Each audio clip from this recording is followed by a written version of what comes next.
विद्यार्थी मित्र हो, याच्या अगोदरच्या पिरियडला आपण types of the chemical reaction याचा स्टडी केलेला आहे. Now will discuss about the endothermic and exothermic process. What do you mean by endothermic and exothermic process? Before the exothermic and endothermic process, we discuss about the solute, solvent and solution. जर आपण what do you mean by solute? A substance which is dissolved substance is known as the solute, and the substance in which the substance is dissolved, that is known as the solvent. And if the solute and solvent combine together, there is the formation of the solution. If we take the sugar is dissolved in a water, where sugar is the solute and water is the solvent, and when sugar is completely dissolved in a water, then you can say that this is the solution of the sugar.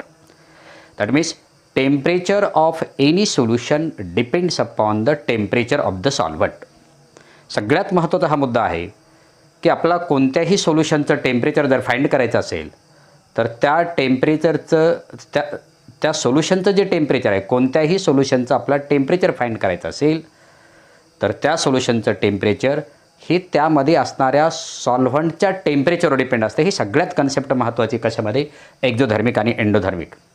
आता इथं आपल्याला exothermic process, endothermic process, exothermic reaction and endothermic reaction इथं separation करायचं आहे. खरं तर प्रोसेसमध्येच आपण reaction सांगायला पाहिजे. What do you mean by? Generally there are two processes which will be depends upon the heat, endothermic and exothermic.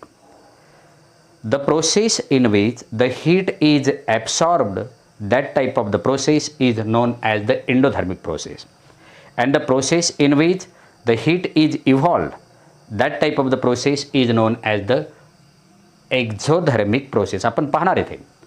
पण what do you mean by endothermic process? First we take a ice in a beaker and provide heat to the ice. The ice is converted into the water. Ice is melt. That means in this process heat is absorbed by the ice. इथं काय केलेली की ज्यावेळेस आपण आईसला heat provide केली त्यावेळेस आईसने काय केली? हीट ॲब्सॉर्ब केली आणि त्याचं ॲब्सॉर्ब केल्यानंतर रूपांतर कशामध्ये झालेलं आहे? वॉटरमध्ये. तेव्हा याला आपण याच टाईपच्या प्रोसेसला काय म्हणणार येतं? एंडोधर्मिक प्रोसेस असं म्हणणार आहेत. म्हणजे the process in which the heat is absorbed is known as the endothermic process. याचं एक्झाम्पल आहे मेल्टिंग ऑफ आईस. दुसरं एक्झाम्पल आहे dissolution of the potassium nitrate in water. खरं तर मी हे केमिकल रिॲक्शनमध्ये सांगणार आहे की exothermic reaction and endothermic reaction हे एक्सप्लेन करताना सांगणार आहे. पण इथं तूर्त आपण एक्झाम्पल घेऊया की एंडोधर्मिक प्रोसेसचं दुसरं एक एक्झाम्पल आहे. When we dissolve the potassium nitrate in a water, at this time potassium nitrate is dissolved in a water and aqueous solution is formed. At this time the temperature of that solution goes on decreasing. That means where heat is absorbed by the solute, temperature of water goes on decreasing. That is the nothing but the dissolution of KNO3 in water is the example of endothermic process. Exothermic process कशाला म्हणायचं? The process in which heat is evolved, heat is given out, that type of the process is known as the exothermic process. When we prepare the ice from the water, ज्यावेळेस आपल्याला ice वॉटरचं रूपांतर आईसमध्ये करायचं असेल त्यावेळेस वॉटरमधली heat आपल्याला evolve जर केली तर temperature of that ice goes on decreasing and there is the formation of the ice from the water. That means in this process the heat is evolved, that is known as the exothermic process. दुसरं example दिलेलं आहे dissolution of NaOH in water. म्हणजे when we prepare the aqua solution of the sodium hydroxide in water, at this time the temperature of that solution goes on increasing. That means heat is evolved. That type of the process is known as the exothermic process. आपल्याला आणखी एक example याचं सांगता येईल की dissolution of the concentrated H2SO4 in water, there is the formation of the aqueous. आपण म्हटलं जातं की ॲसिड H2SO4 मध्ये पाणी ओतू नये, पाण्यामध्ये H2SO4 होतं. काय होतं की when we take the concentrated H2SO4, first we take the some amount of the water and very few quantity of the H2SO4 is poured in it simultaneously. एकाच वेळी जर ओतलं तर at this time the concentrated H2SO4, when H2SO4 is dissolved in a water, immediately the temperature of water goes on increasing and water is converted into the vapor. That means the heat is evolved, and that heat evolved is utilized to increase the temperature of the water, and it is converted into vapor. Due to this reason, do not pour the water in a concentrated H2SO4. The H2SO4 is poured in a water. हे सुद्धा example कशाचं घेता येईल आपल्याला? Exothermic process. खरं एक्झोधर्मिक आणि एंडोधर्मिक process जे आहे तर हे खरं तर रिॲक्शननुसार सांगायला पाहिजे. Endothermic reaction and exothermic reaction ते आपण घेणार आहोत आता. एक्झाम्पल घेतलेले आपण की dissolution of KNO3 in water. First we take the 2 plastic bottles. In a first plastic bottle, that means why there is the need of the plastic bottle. Why there is the need of the plastic bottle? Because plastic is the bad conductor of the heat. No amount of the heat is absorbed from the external, or no amount of the heat is lost from the bottle to the atmosphere. इथं purposely plastic bottle घेतली की plastic is the bad conductor of the heat. बाहेरची heat आत येऊ द्यायची नाही आणि आतली हीट बाहेर जाऊ द्यायची नाही. असं जे काय आहे तेव्हा त्याला आपण काय म्हणतो? Bad conductor of the heat असं म्हणतो. अशा 2 प्लॅस्टिकच्या बॉटल आपण घेतलेले इथं. पहिल्या प्लॅस्टिकच्या बॉटलमध्ये काय केलेलं आहे की first we take the 100 ml water. H2O घेतलेले आपण 100 ml वॉटर घेतलेलं आहे आणि त्या वॉटरमध्ये मी असंच लिहितो की KNO3 potassium nitrate in solid state and it is dissolved in a water. At the same time, amount of the heat is absorbed and there is the formation of the potassium nitrate in aqueous form. तर इथं काय करायचं? सुरुवातीला एक plastic bottle घ्या. त्या plastic बॉटलमध्ये 100 ml water घ्यायचं आणि त्या 100 ml वॉटर घेतल्यानंतर त्याचं एकदा टेम्परेचर काउंट करा आणि then we add the 5 gram of potassium nitrate. KNO3 त्याच्यामध्ये 5 ग्रॅम ॲड करा आणि ॲड केल्यानंतर प्रत्येक मिनटाला याचं टेम्परेचर जर आपण काउंट केलं तर at this time suppose the initial temperature of the water is equal to 25 degree Celsius एवढं आहे. आपण असं कन्सिडर करूया. पण when we add the 5 gram of the potassium nitrate in the water, the aqueous solution of the potassium nitrate is form. During this period, या 4-5 मिनटामध्ये हे potassium nitrate dissolve होत असताना with the help of the thermometer you can take the note down the temperature of that solution. Slowly the potassium nitrate is dissolved in water. At the same time, when we measure the temperature of that solution, the temperature of that solution automatically goes on decreasing. Suppose initially 20 degrees Celsius, then 15 degrees Celsius and then 10 degrees Celsius. म्हणजे continuously there is the fall in temperature. मग नेमकं काय झालं याच्यामध्ये की ज्यावेळेस potassium nitrate वॉटरमध्ये dissolve होऊ लागलं त्यावेळेस there is the breaking bond between the potassium nitrate. मग अशा वेळेस काय झालेलं आहे की वॉटर मॉलिक्यूलकडून पोटॅशियम नायट्रेटच्या मॉलिक्यूलने हीट ॲब्सॉर्ब करून घेतलेली आहे. कोणी हीट ॲब्सॉर्ब केली? पोटॅशियम नायट्रेटच्या मॉलिक्यूलने वॉटरकडून हीट ॲब्सॉर्ब केली आणि ॲब्सॉर्ब केल्यामुळे या ठिकाणी म्हणजे हीच हीट वॉटर मॉलिक्यूलने ॲब्सॉर्ब केली पोटॅशियम नायट्रेटने मॉलिक्यूलने आणि म्हणून परिणामी वॉटर मॉलिक्यूलचं टेम्परेचर इथं कमी झालेलं आहे. मी सुरुवातीला सांगितले की temperature of any solution depends upon their solvent.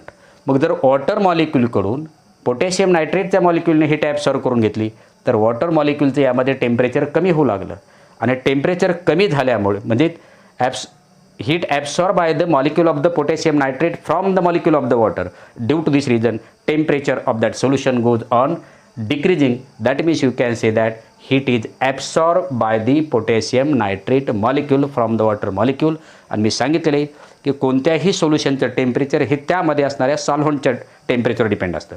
मग वॉटर मॉलिक्यूलचं इथं वॉटर मॉलिक्यूलकडून पोटॅशियम नायट्रेटच्या मॉलिक्यूलने हीट ॲब्सॉर्ब केल्यामुळे वॉटर मॉलिक्यूलचं टेम्परेचर कमी झालं. परिणामी या सोल्युशनचं टेम्परेचर कमी झालं म्हणून आपण म्हणणार हीट इज ॲब्सॉर्ब. पण हीट ॲब्सॉर्ब कोणी केली? तर हीट ॲब्सॉर्ब केली इथं सॉल्यूटने आणि सॉल्व्हंटने हीट प्रोव्हाइड केली याला म्हणून सॉल्व्हंटचं टेम्परेचर कमी झालं म्हणून सोल्युशनचं टेम्परेचर कमी झालं म्हणून याला आपण काय म्हणणार की heat absorbed. That type of the reaction is known as the endothermic reaction. म्हणजे the chemical reaction in which heat is absorbed. That type of the chemical reaction is known as the endothermic reaction. आणि प्रोसेसला आपण एंडोधर्मिक process म्हणणार. हे clear झालं. Second example एक्झोधर्मिकसाठी. First we take the plastic bottle, then we take the 100 ml water and count the temperature of that water. Suppose the temperature of that water is also be 25 degrees Celsius initial temperature, and then we add the H2O plus NaOH, and there is the formation of the NaOH aqueous. हे आहे solid स्टेटमध्ये, हे आहे liquid स्टेटमध्ये आणि हे ॲक्वसमध्ये. मग नेमकं इथं काय होतं आणि amount of the heat is release. When sodium hydroxide initial temperature of that water is equal to 25 degree Celsius, no amount of heat is evolved in the atmosphere, no amount of the heat is absorb from the atmosphere. मग सुरुवातीला H2O आपण NaOH टाकलं. NaOH टाकत असताना ज्यावेळेस NaOH molecule dissolve होतात त्यावेळेस bond break होत असताना इथं NaOH मॉलिक्यूल हीट लॉस करतात आणि ही हीट गेन कोण करतं? Water molecule. आणि वॉटर मॉलिक्यूलने हीट गेन केली की temperature of the water molecule goes on increasing, and when the temperature of the water molecule goes on increasing, automatically the temperature of the solution also goes on increasing, and then you can say that the temperature goes on increasing, you can say that heat is evolved. The chemical reaction in which heat is evolved, that type of the chemical reaction is known as the exothermic reaction. म्हणजे याच्यामध्ये sodium hydroxide ही solute आहे, H2O हे solvent आहे. Solute ज्यावेळेस या सॉल्व्हंटमध्ये dissolve होईल त्यावेळेस solute molecule heat evolved करतात आणि इव्हॉल्ड केलेली हीट कोण ॲब्सॉर्ब करतं? Water molecule. म्हणजे इथं वॉटर मॉलिक्यूलने हीट ॲब्सॉर्ब केल्यामुळे temperature of the water molecule goes on increasing. आणि मी सुरुवातीला सांगितलं आहे की कोणत्याही सोल्युशनचं टेम्परेचर हे त्याच्या सॉल्व्हंटच्या टेम्परेचरवर डिपेंड असतं. मग सॉल्व्हंटचं टेम्परेचर वाढलं याचा अर्थ सोल्युशनचं टेम्परेचर वाढलं याचा अर्थ हीट इव्हॉल्व झाली. म्हणजे chemical reaction in which heat is evolved due to this reason temperature increases, that type of the chemical reaction is known as the exothermic reaction. तेव्हा याला म्हणायचं एक्झोधर्मिक रिॲक्शन. किंवा आपण एक्सटर्नली हीट प्रोव्हाइड करतो की calcium कार्बोनेटला जर आपण हीट प्रोव्हाइड केली CaCO3 आणि हीट प्रोव्हाइड केली तर देर is the calcium oxide and carbon dioxide is formed where heat is absorbed by the calcium carbonate. Therefore that type of the reaction is also known as the endothermic reaction. म्हणजे आपल्याला इथं हेही example घेता येईल. म्हणजे एक्झोधर्मिक एंडोधर्मिक खरं तर इथं आपण प्लॅस्टिक बॉटल वापरलं तर सांगितलं आहे की no heat is absorb, no heat is evolved from the atmosphere सराउंडिंगकडून हीट, सराउंडिंगमध्ये हीट इव्हॉल्वही करायची नाही आणि सराउंडिंगकडून घ्यायची नाही. त्याच्यासाठी प्लॅस्टिक बॉटल वापरल्यात. पुस्तकामध्ये मात्र फ्रॉम द सराउंडिंग असा उल्लेख केलेला आहे. हे योग्य नाही आहे कारण याच्यामध्येच मॉलिक्यूलमध्ये KNO3 इज डिझॉल्व्ड इन वॉटर असेल तर अशा वेळेस KNO3 हे वॉटर मॉलिक्यूलकडून हीट ॲब्सॉर्ब करून घेतात. परिणामी temperature of the water molecule goes on decreasing होतं.